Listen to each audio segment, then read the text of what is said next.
Hey everyone, it's the Black Maverick here, and I am excited because we are back. I'm really enjoying doing all these videos for you guys. Reading these stories that I've written, stories that other people have written, means a lot to me, and I hope that it means a lot to you as well. So, today, I'm going to read a story from Mighty Martin. It's going to be chapter 5, I'm pretty sure. And it's a doozy. Last chapter, which you can catch right up here, we got to see what happened when Martin's mother awoke from a coma. Now, up until this point, we were to assume that she had passed away in the monster attack that happened in the city when Martin ended up going missing. But she survived, and now she's on the hunt for her son. Meanwhile, Martin is also on a journey of his own, and that's what we're going to dive into today. But before we do that, I just want to thank you guys so much for watching these videos and for sharing with your friends and family, and I hope that this channel continues to grow. Anyways, let's jump into this right now. Chapter 5: The Two Journeys. The following day, Martin woke up to embark on his journey. He walked outside the inn and saw people tending to animals. A small chicken ran past him, and someone yelled, "Catch that bird! Help me!" Martin sprung to attention and ran after the chicken.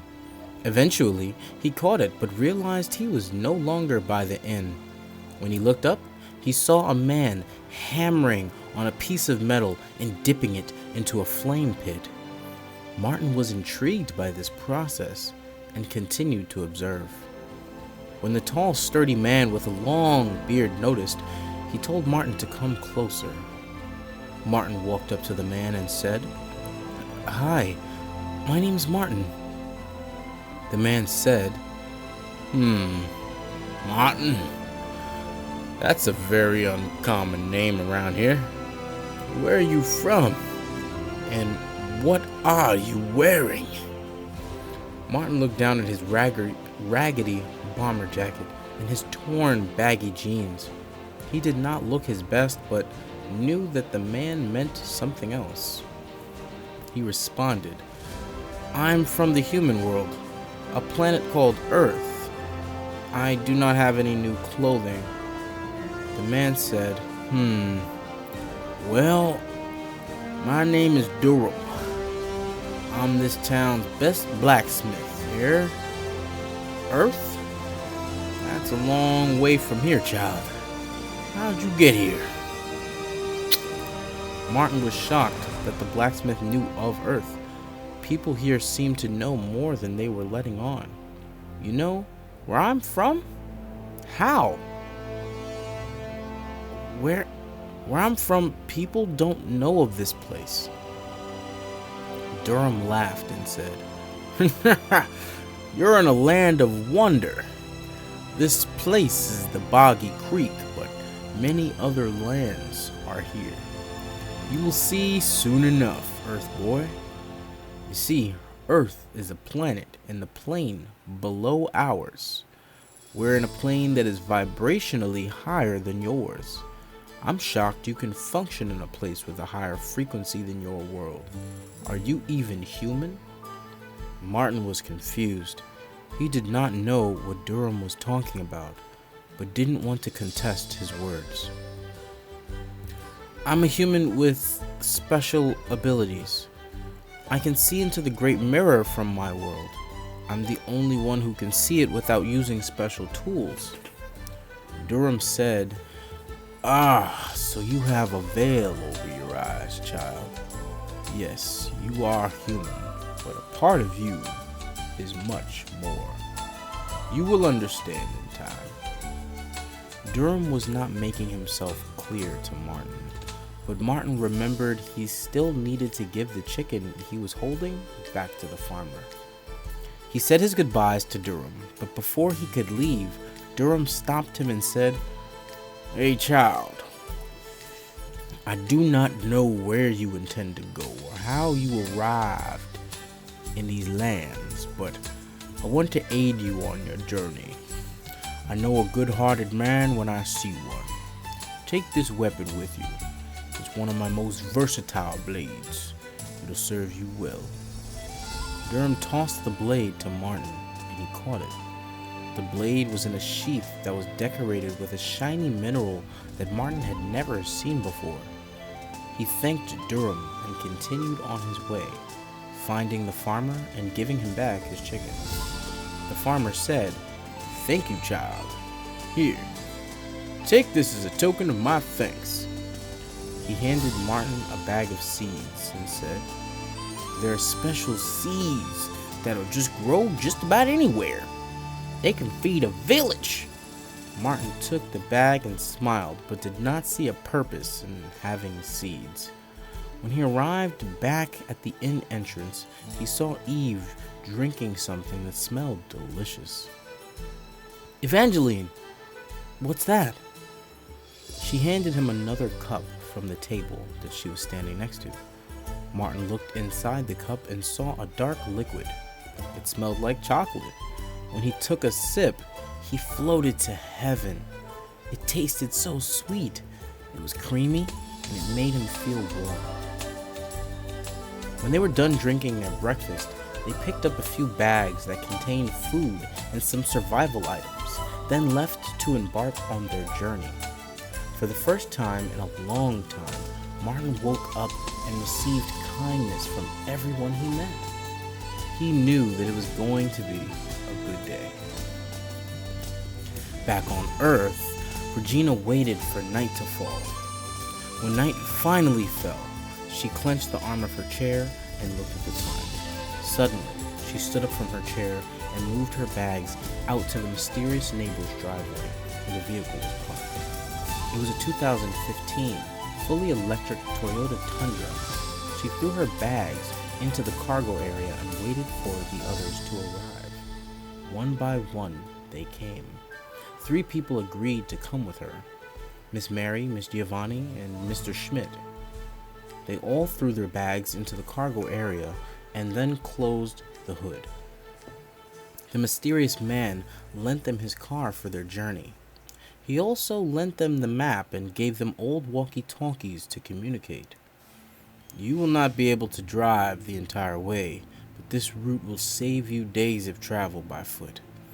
Stay safe and remember to travel during the night when the collective was not patrolling." They all nodded and jumped into the truck. They pulled out of the driveway and sped down the block and around the corner. Quickly, they began driving toward the Hunts Point Amtrak station. The old man said that the collective was not active during the night, but the demons were.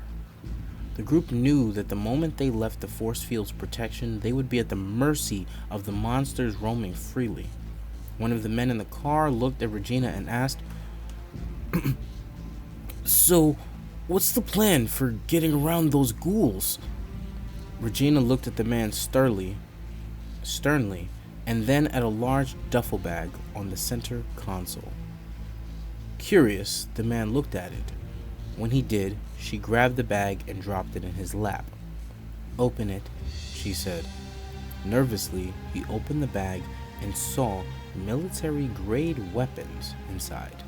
These guns looked similar to what the collective militia used against the demons, just older. "You stole weapons?" the man asked frantically. "No, they were my husband's inventions. Those were merely prototypes. The collective praised their effectiveness against the demons and mass-produced them." Everyone in the car was shocked.